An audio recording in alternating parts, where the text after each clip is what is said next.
Dear students, हम पढ़ रहे हैं कक्षा 9 हिंदी। पाठ का नाम है प्रेमचंद के फटे जूते, लेखक हरिशंकर परसाई। जैसा कि मैं पहले बता चुका हूँ कि ये एक प्रकार का व्यंग्यात्मक निबंध है जिसमें हरिशंकर परसाई जी ने दिखावा करने वाले लोगों पर प्रेमचंद जी के माध्यम से व्यंग्य किया है। उन्होंने प्रेमचंद जी को बहुत ही सीधा और सरल व्यक्ति बताया है। साथ ही साथ बताया कि उन्होंने एक फ़ोटो में ऐसा जूता पहना हुआ है जिसका आगे का हिस्सा फटा हुआ और उसमें से उनका अंगूठा, उनकी अंगुली बाहर दिखाई देती है। तो देखते हैं, आगे पढ़ते हैं। तुम फटा जूता बड़े ठाठ से पहने हो, मैं ऐसे नहीं पहन सकता, ऐसा लेखक प्रेमचंद जी से कह रहा है। फोटो तो जिंदगी भर इस तरह नहीं खिंचवाऊं, चाहे कोई जीवनी बिना फोटो के ही छाप दे। तुम्हारी ये व्यंग्य मुस्कान मेरे हौसले पस्त कर देती है। क्या मतलब है इसका? कौन सी मुस्कान है ये? क्या होरी का गोदान हो गया है? ऐसा लेखक प्रेमचंद जी से पूछ रहा है। आप ध्यान देना, मैं बार बार कहता हूँ कि लेखक प्रेमचंद जी को बोल रहा है, लेखक प्रेमचंद जी से पूछ रहा है। इसका मतलब ये नहीं है कि सच में ही प्रेमचंद जी हरिशंकर परसाई जी के सामने बैठे होंगे और उनसे बातें कर रहा होगा। जी नहीं, बिल्कुल नहीं है। ये हरिशंकर परसाई जी की लेखन शैली है। वो इसी तरह से जो है लिखते हैं कि ऐसा लगता होगा कि मानो आमने सामने बैठ के ही बातें कर रहे होंगे। तो क्या होरी का गोदान हो गया है? अब यहाँ पर क्या है, प्रेमचंद जी का एक उपन्यास है गोदान, जिसमें होरी नाम का एक व्यक्ति, एक किसान होता है। उसकी इच्छा होती है कि वो एक गाय अपने घर पे रखे और फिर उसका दान करे। ऐसा तो क्या वैसा हो गया इसलिए मुस्कुरा रहे हो? असल में वैसा हुआ नहीं था उस उपन्यास के अंदर। क्या पूस की रात में नीलगाय हल्कू का खेत चर गई है?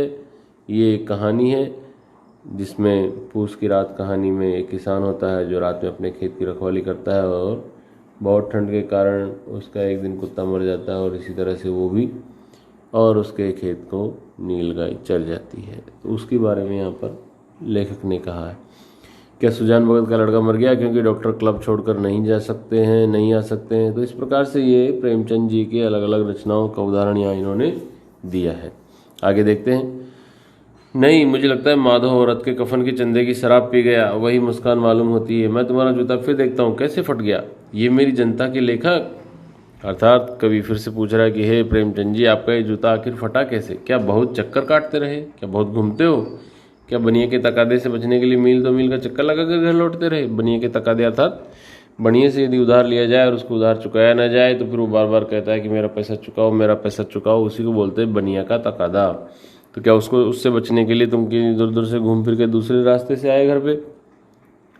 चक्कर लगाने से जूता फटता नहीं है, घिस जाता है। कुंभन दास का जूता भी फतेहपुर सीकरी आने जाने में घिस गया था। उसने बड़ा पछतावा हुआ तो उसने कहा था, आवत जात पनैया घिस गई बिसर गयो हरिनाम। और ऐसे बुलाकर देने वाले के लिए भी कहा था कि जिनके देखे दुख उपजते हो तिनको करबो परे सलाम।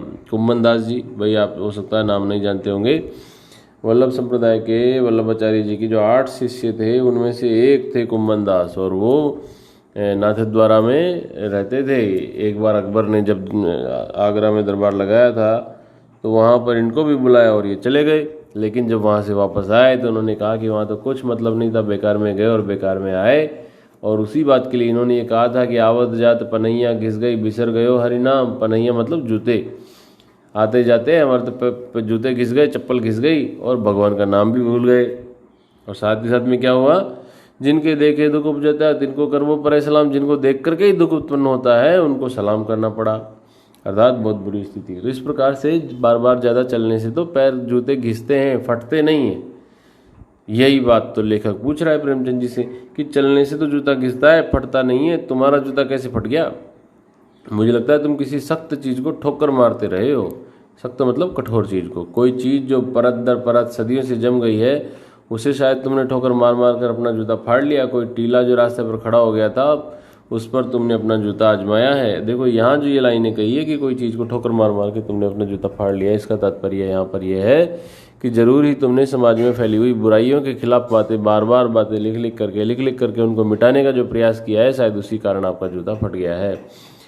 तुम उसे बचाकर उसके बगल से भी तो निकल सकते थे, टीलों से समझौता भी तो हो जाता है। सभी नदियां पहाड़ थोड़े ही फोड़ती हैं, कोई रास्ता बदल कर घूम कर भी तो चली जाती हैं। कहने का तात्पर्य है कि तुमने समाज की बुराइयों को बर्दाश्त क्यों नहीं किया, तुमने क्यों उनका सामना किया और तुमने क्यों उनको मिटाने की कोशिश की। तुम समझौता नहीं कर सके।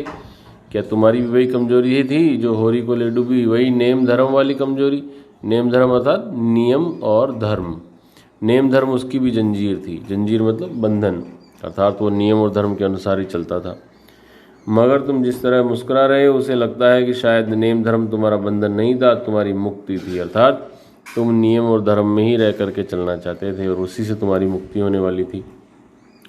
तुम्हारी ये पाँव की उंगली मुझे संकेत करती सी लगती है, जिसे तुम घृणित समझते हो उसकी तरफ हाथ की नहीं पाँव की उंगली से इशारा करते हो। लेखक ने फिर से संकेत किया है, व्यंग्य किया है कि प्रेमचंद जी का शायद ऐसा स्वभाव है कि जो घृणित है, जो बुरा है उसकी तरफ हम लोग आमतौर पर उंगली से इशारा करते हैं, हाथ की उंगली से। लेकिन प्रेमचंद जी जो है, क्योंकि वो बुरी चीज़ है, घृणित चीज़ है, उसके उसकी तरफ हाथ की उंगली से नहीं बल्कि पाँव की उंगली से इशारा कर रहे हैं। क्या तुम उसकी तरफ इशारा कर रहे हो जिसे ठोकर मारते मारते तुमने जूता फाड़ लिया? मैं समझता हूँ, तुम्हारी उंगली का इशारा भी समझता हूँ और मैं व्यंग्य मुस्कान भी समझता हूँ। अर्थात लेखक कहना चाहता है कि मैं समझता हूँ कि आप किसकी तरफ इशारा कर रहे हो। आप समाज में फैली हुई बुराइयों की तरफ इशारा कर रहे हो, गरीब लोगों पर होने वाले अत्याचारों पर इशारा कर रहे हो, किसानों पर होने वाले अत्याचारों पर इशारा कर रहे हो। तुम मुझ पर या हम सभी पर हंस रहे हो, उन पर जो उंगली छिपाए और तलवार घिसाए चल रहे हैं। अर्थात तुम दिखावा करने वालों पर हंस रहे हो। जो लोग दिखावा करते हैं, चाहे से उनका जूता नीचे से पूरा फटा रहे लेकिन ऊपर से अच्छा दिखना चाहिए, ऐसे जो लोग होते हैं उनकी तरफ तुम इशारा कर रहे हो।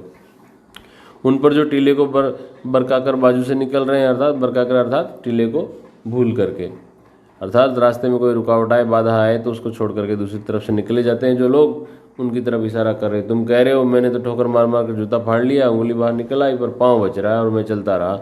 मगर तुम उंगली को ढकने की चिंता में तलवे का नाश कर रहे हो। तुम चलोगे कैसे? अर्थात तुम्हारा तो पैर छिल जाएगा, तुम चलोगे कैसे? कहने का तात्पर्य है कि लेखक कह रहा है कि जो लोग दिखावा करते हैं उनको आगे चल करके बहुत ज़्यादा पछताना पड़ता है। मैं समझता हूँ, मैं तुम्हारे फटे जूते की बात समझता हूँ, उंगली का इशारा भी समझता हूँ और तुम्हारी व्यंग्य मुस्कान भी समझता हूँ। प्यारे बच्चों, ये था आपका पाठ। इसके प्रश्न हम लोग अगली कक्षा में करेंगे। आज के लिए इतना ही है। Thank you.